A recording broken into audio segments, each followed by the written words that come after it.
Hey guys, and welcome to another episode of Geeks and Jocks. We're being broadcasted here in Game Inc. in Edinburgh, Texas. Swing by and check out our merchandise. We have a lot of singles and a lot of sealed product for you. And we also are sponsored by Dex, and check the link in the description below. They have the best quality when it comes to sleeves and Dex boxes. See what I did there? Dex boxes. Anyways, today we're going to talk about the cards that are gaining value and losing value in Standard, Modern, and Pioneer, which are some of the decks that bring in the most people when it comes to Magic.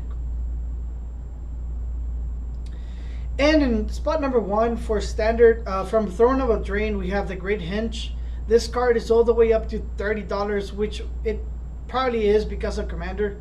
It is the most popular format of Magic, and at least it's getting a lot of traction, and is bringing up the price of the Great Henge at $30. On number two, we have Thousand Year Storm from Guilds of Ravnica. It going up all the way up to $8.90 for a copy. This is also bringing up the price because of Commander. At number three, we have in Standard, the card that is gaining most value is Uro, the Titan of Nature's Wrath. It came out in Theros Beyond Death, and this card is just a beast. For all those decks that run this card, it's just amazing. At number four, we have Steelbane Hydra from Throne of Eldraine. For $2.79. At number five, we have Veil Summer. This price is going up because of Modern, and it's still Legacy legal. The price is around $6.23. Then at number six and number seven, we have two of the Shocklands, which is Sacred Foundry and Blood Crypt. Blood Crypt being a number six, and number seven, we have Sacred Foundry. Both of them from the Guilds block. They are positioning themselves between $15 to $13 per copy. And at number 8 and number 9, we have a couple of common cards from Core Set 2020, Phantom Warrior and Rebel Belt Recluse. These cards have gained some value, but significant enough to make to the list, but they're not really used in any type of competitive deck. At number 10, we have Overgrown Tomb. It's another dual Shockland that is from the Guilds block. The cards that have lost value are Finale of Devastation. This card is $22. I think it went up to all the way to $25. So it lost some value, but definitely because of Commander, this card went way up. It's a great card to have, and now it's losing some value. I think it will go down to the $20 range, so I definitely pick up a copy if you haven't done so yet. But I will pick it up at $20. Number two, we have Agent of Treachery losing some 40 cents to go to $10.89. This card is from M20, and this card is seeing a lot of play in the new Fires of Invention deck. What the card does is it really does close out games. So I will consider picking up the card a little bit cheaper than $10, but when it hits that $9 to $8 range, I will consider picking up some copies of it. At number three, for the top losers for Standard, we have Questing Beast. This card is amazing, but it hasn't seen a lot of play in the new format. In the new meta for this format. Therefore, it's going down to $13.60. At number four, we have Spawn of Mayhem. This card has seen a lot of fluctuation throughout ever since it came out. In the Ravnica block, it has gone all the way up to $15 and then all the way to $1. And right now it's positioned itself at $3.59. I think it's a fair price. I actually like the card, and I always like playing black. So if you are considering picking up some your full set, I will try and pick it up right now. That is at $3 per copy. At number 5, we have Cavalier of Flames. This card is not very used right now in the new Fire Inventions deck. It has lost a lot of traction that it gained because of this deck. It's positioned itself right now at $7.69, but I do see this card going all the way down to $3 if it doesn't see play more often in this new meta. Getting into Pioneer, the top 10 cards that have seen a lot of gain in value are Emrakul, the Promised End.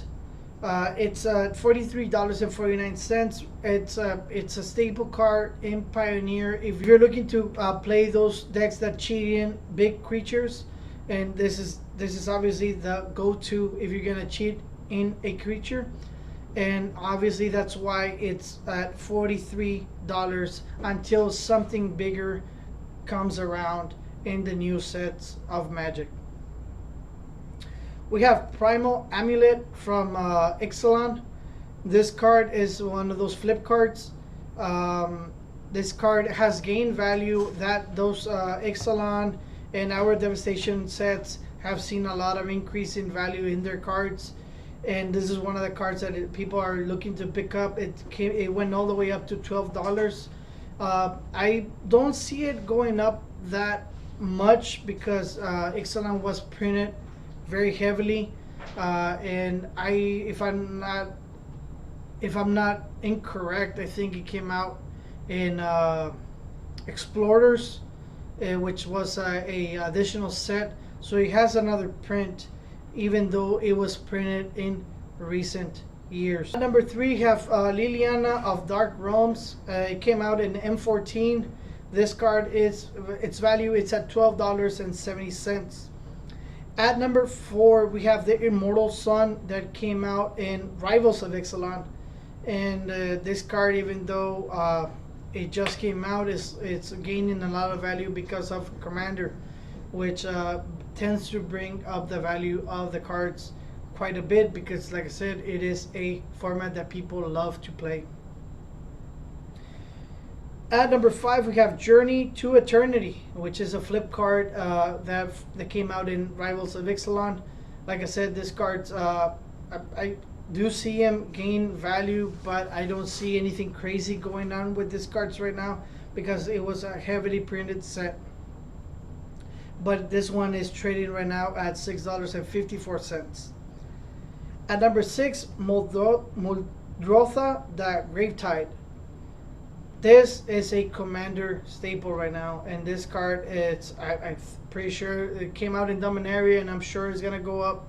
I will definitely pick up a copy for $10 if you can. Right now it's trading at $11, but this is definitely a card that I can see later years gaining a lot of value if you want to collect this type of cards. They are specific for Commander. I would not be surprised if this becomes a Commander product later on as the years go by. At number 7, we have Ulamog, the Ceaseless Hunger from Battle of Zendikar. This is a card that's seen a lot of play in Pioneer because there's several ways to cheat him into play, and obviously this is just close out the game with this card. Basically, if you can cheat him in, you can close the game as soon as he hits the board.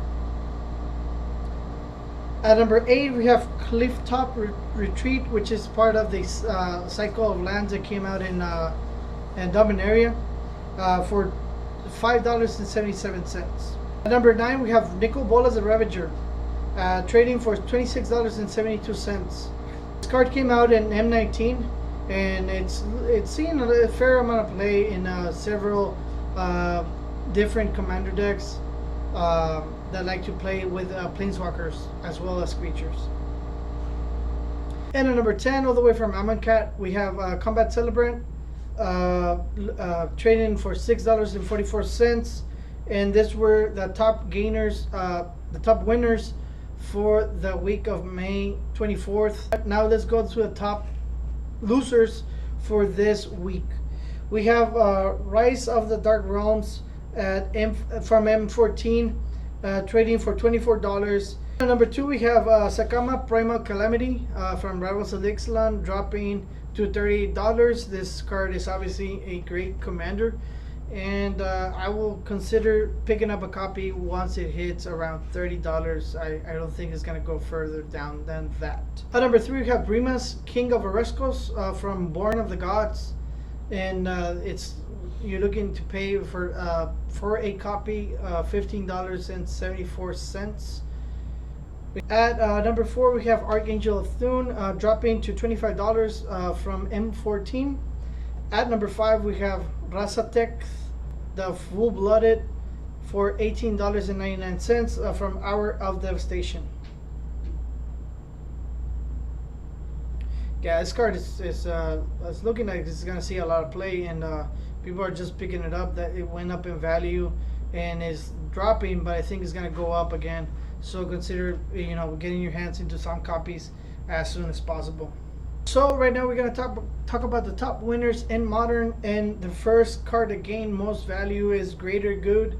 This card is trading for $12.46. This card is looking at this price increase, or price spike actually, because it was trading for below $5 I think it's because of Commander.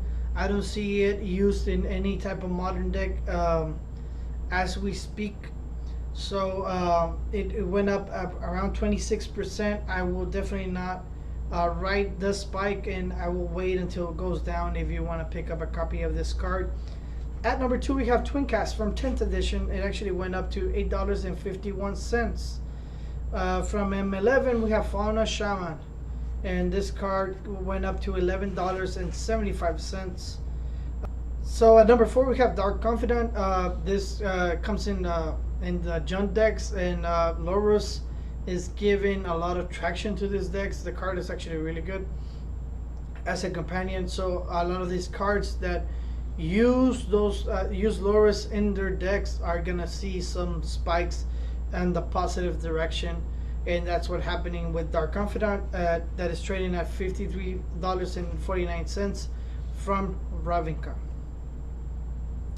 Then from Time Spiral, we have Gemstone Caverns.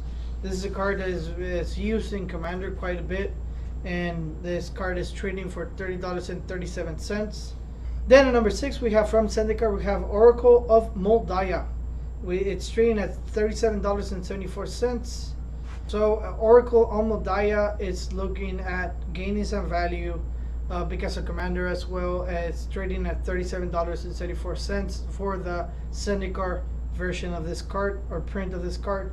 We also have Twincast at number 7, actually gaining some value and positioning itself at number 7 for this week.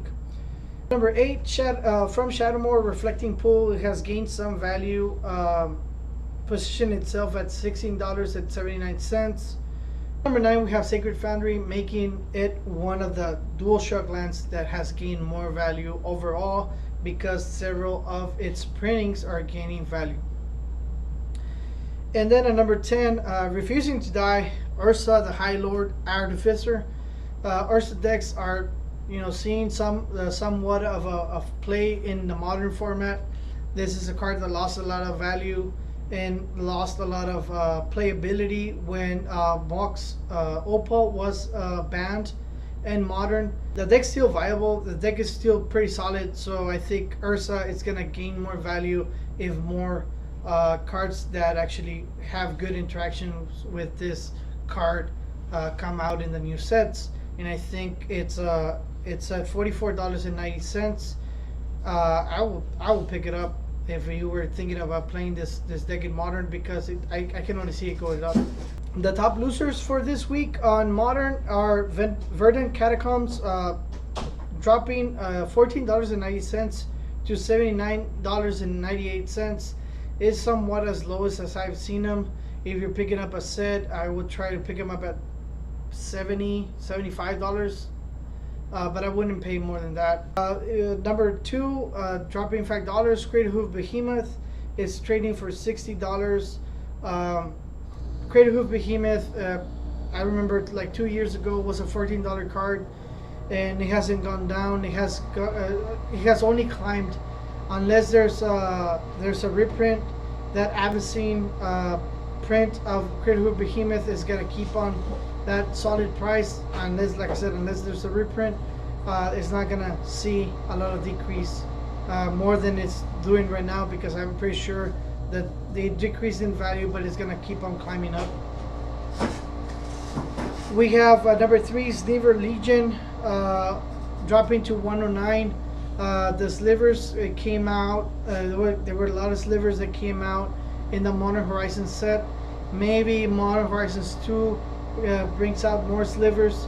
This price is gonna keep on going up, and even though right now it dropped $5 to 109, I see this is a card that if more sliver cards come out in Modern Horizons 2, which they might, this card is gonna gain value again. If you're looking to play with it for Modern or for Commander, I would suggest that you pick up a copy around $100. It looks like it's the fair price for a Future Sight copy of this card.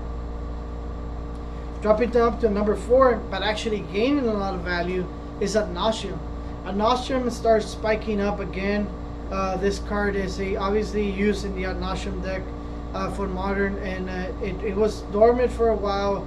The price had plummeted to, I think it was under $10 for one point, and right now it's trading at $43. Even though it lost money this week, it's climbing up and up. The price spike is it's very noticeable, because like I said, it was trading below $10 at one point in time, and now it's all the way up to $43. And at number 5, completing the list, we have Doubling Season. That is not only rumored, it's already a fact that is coming out in Double Masters. So the copy from Ravnica, City of Guilds, is losing a lot of value, and I see it dropping a lot more, because if I'm not mistaken, Doubling Season came out as a rare in the new Double Master set, which is gonna come with 2 rares and 2 foil rares per pack. And like always, that's it for today. Thank you for tuning in, and I'll see you in the next video. If you find value to our videos, please share and subscribe. And like always, we'll see you in the next one. Thank you.